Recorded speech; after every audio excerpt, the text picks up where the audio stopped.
Hello guys, magandang araw sa inyong lahat at continuation ito sa ating book tours na ang ipapakita ko sa inyo ay yung mga librong tulad ng sinasabi ko ay hindi naluluma na kapag nandun kayo sa malalaking bookstore ay makikita nyo ito kasi all season, all weather ay available itong mga librong ito. Tara!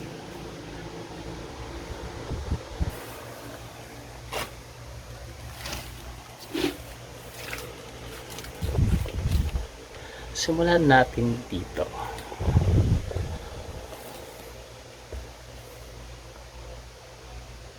Alam niyo guys, nagkaroon ako ng struggle ditong basahan dito sa pangalan na to.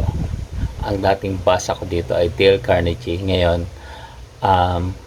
may nag-correct sa akin. Siyempre kapag itinatama ka na, ay sumunod ka na. Hindi ka na pwedeng makipagtigasan kasi mas mabuti na yung maging angat tayo ng isang beses lang kaysa patuloy tayong maging angat, di ba?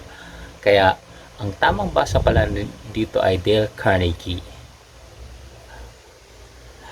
Yeah. How to develop self-confidence and influence people by public speaking. Alam niyo guys, ito sa kahinaan ko itong public speaking na ito.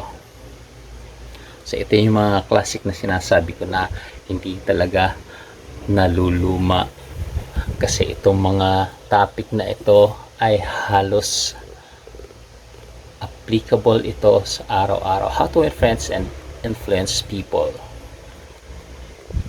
So yan guys, sa mga ibababa ko na yung mga natapos na natin.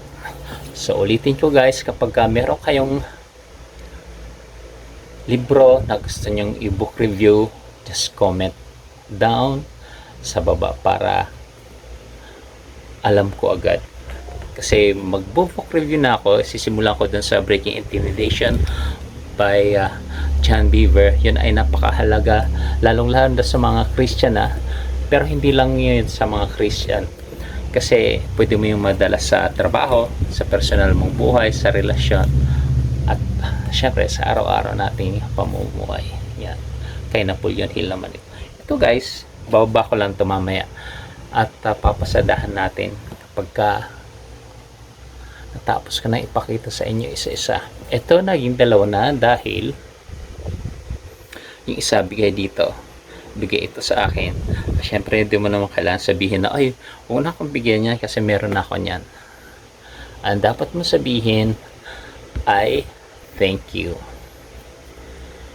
Kasi it is the thought that counts. Kasi pinaghirapan niya pinaghirapan niya yung bilhin para sa iyo. So ngayon, ang gagawin ko dito sa Think and Grow Rich, pagka patuloy na tayo nag book review, book recommendation, book reference, book review nga, yan, ibibigyan natin ito dun sa mga masugid nating mga taga-subaybay. Yan. Ogmandina the choice. Alam mo guys, kapag ito pala sa National Bookstore ko nabili, pero karamihan dito guys ay nabili ko sa Cherry Bookstore pa rin dun sa Riyadh.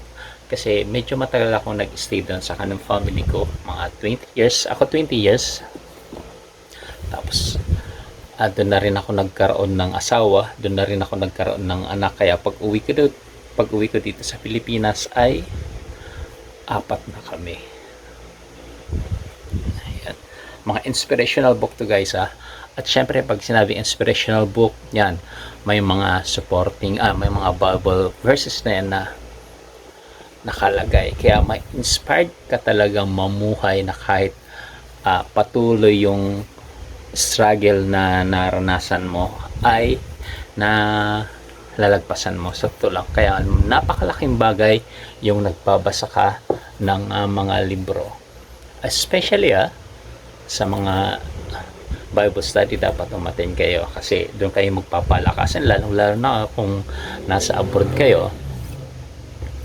Siyempre, huwag din natin kalimutang magbasa ng Bible. Yan ang pinaka susi ng ating buhay. Siyempre, si Jesus pa rin ang the way, the truth, and the life.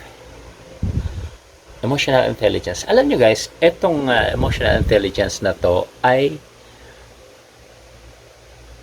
39 reals pala. Pagka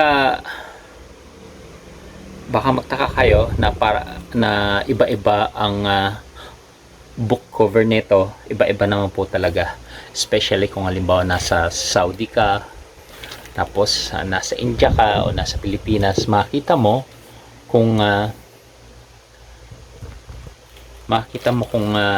isa lang ang gumawa o nag-reprint. Working with emotional intelligence, ito maganda rin talaga to.